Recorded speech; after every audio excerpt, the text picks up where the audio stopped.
And there. Now to technology, and Google is ending its experimental Google Glass program. The company insists it's still committed to launching the smart glasses as a consumer product, but will stop producing glass in its present form. The Explorer program, which gave software developers the chance to buy glass for $1,500, will close. From next week, the search firm will stop taking orders for the product, but it says that it will continue to support companies that are using Google Glass. Well, let's see a little bit more about why Google might have made this decision and why now. With me now is Ronan de Renesse. He is the lead analyst for consumer technology firm Ovum. Welcome to the programme. Why do you think Google has happened upon this decision now? As you mentioned, it's an experimental product. So I think now what Google is doing is really moving it from an experiment to a commercial product. So they're stopping the current line of Google Glass, but they haven't given up on the idea. So they haven't given up on wearable technology? No, not at all. It's not, though, possible to know where they might go next?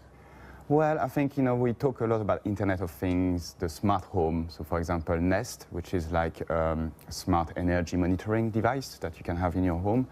You can have intelligent appliances, like a smart fridge, a smart oven. You have smart watches. So the home gets a lot smarter. And I think that's where Google is going next. It's quite interesting that it spent a lot of money testing this out very, very publicly, though, without any concerns about being seen to perhaps retreat from something, or the risk of exposure in a way of being laughed at, because, some people think they look a little bit ridiculous.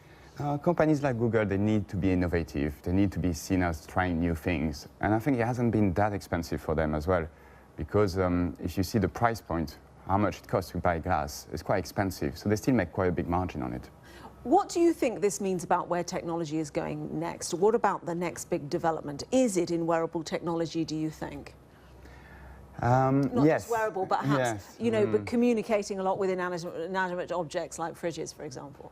Yes, exactly. I think, we'll see a lot more interaction between people and objects. So that, as I mentioned, Internet of Things.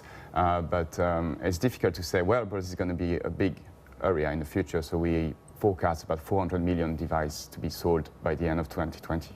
So it suggests that people do want to talk to their fridges? And they want their fridges to talk to them? It's more like the fridge wants to talk to them. The fridge wants to talk to them. Good. Well, at least somebody does in my case. Thank you very much indeed for joining us. Google Glass.